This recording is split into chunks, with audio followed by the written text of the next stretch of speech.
এই ক্লাসে আমরা আলোচনা করব স্বরসন্ধির 5 নম্বর এবং 6 নম্বর সূত্র দুটি। এটা সন্ধির পর্ব 4। এর আগে আরো 3টি পর্ব আলোচনা হয়েছে। এই 5 নম্বর সূত্রটি হলো ও কিংবা আয়ের সঙ্গে হ্রস্বউ কিংবা দীর্ঘউ যুক্ত হলে সংযুক্ত অ হয়। তাহলে এই সূত্রটিকে আমরা বিস্তারিতভাবে আলোচনা করলে 4টি উপসূত্র পাবো। নাম্বার ক, ও এর সঙ্গে যদি হ্রস্বউ যুক্ত হয় সংযুক্ত অ হবে। নাম্বার খ, ও এর সঙ্গে দীর্ঘউ যুক্ত হলে সংযুক্ত অ হবে। নাম্বার গ, আয়ের সঙ্গে হ্রস্বউ যুক্ত হলে সংযুক্ত অ হবে। নাম্বার গ, আয়ের সঙ্গে দীর্ঘউ যুক্ত হলে সংযুক্ত অ হবে। আমরা উদাহরণের মাধ্যমে দেখে নেই। যেমন নরোত্তম, আমরা এখানে ওই যে ওকার যেটা আছে ওইটাই হলো অ, সংযুক্ত অ।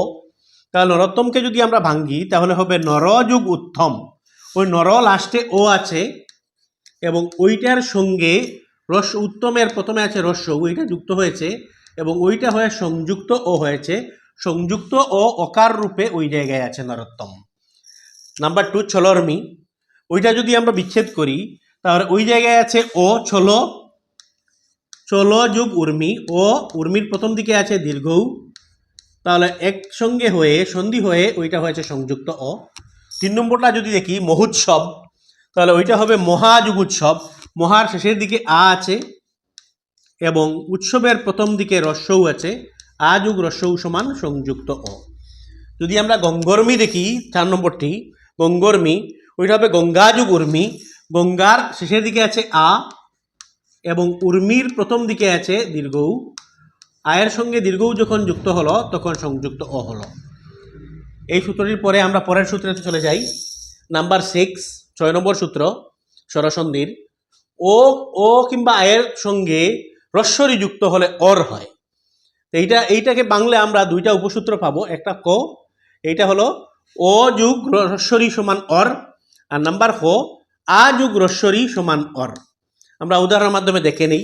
যেমন রাজর্ষি, রাজর্ষি ওইটা যদি ভাঙ্গি আমরা রাজা যুগ ঋষি, রাজার শেষের দিকে আছে আ, ঋষির প্রথম দিকে আছে হ্রস্বরি, আ যুগ হ্রস্বরি সমান অর। রাজর এইটা উচ্চারণও চলে আসছে। দেবর্ষি, দেবযুগ ঋষি, দেবর শেষের দিকে আছে ও এবং ঋষির প্রথম দিকে আছে হ্রস্বরি, তাহলে ও যুগ হ্রস্বরি সমান অর। এর পরেরটা আমরা চলে যাব। পরেরটা মহর্ষি, ওইটা যদি আমরা বিচ্ছেদ করি তাহলে মহা হবে মহাযুগ ঋষি। মহার শেষের দিকে আছে আ এবং ঋষির প্রথম দিকে আছে হ্রস্বরি, তাহলে আ যুগ হ্রস্বরি সমান অর।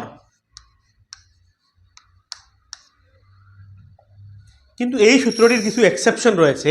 যদি শেষের দিকে ঋত থাকে, ওইটাতে দেখি আমরা ঋত, ওইটাতেও দেখি আমরা ঋত, ওইটাতে ঋত দেখছি, তাহলে ওরের জায়গায় আর হবে।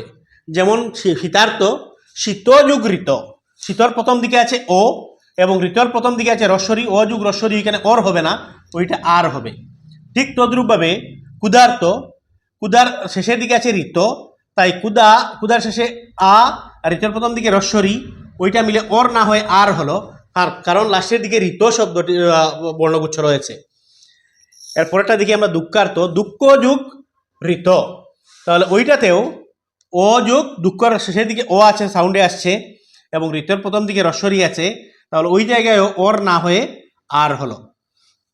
তাহলে আমরা দেখতে পেলাম যে ও কিংবা আর সঙ্গে হ্রস্বরি যুক্ত হলে সাধারণত অর হয়, কিন্তু শেষের দিকে ঋত থাকলে ওইটা অর না হয়ে আর হয়।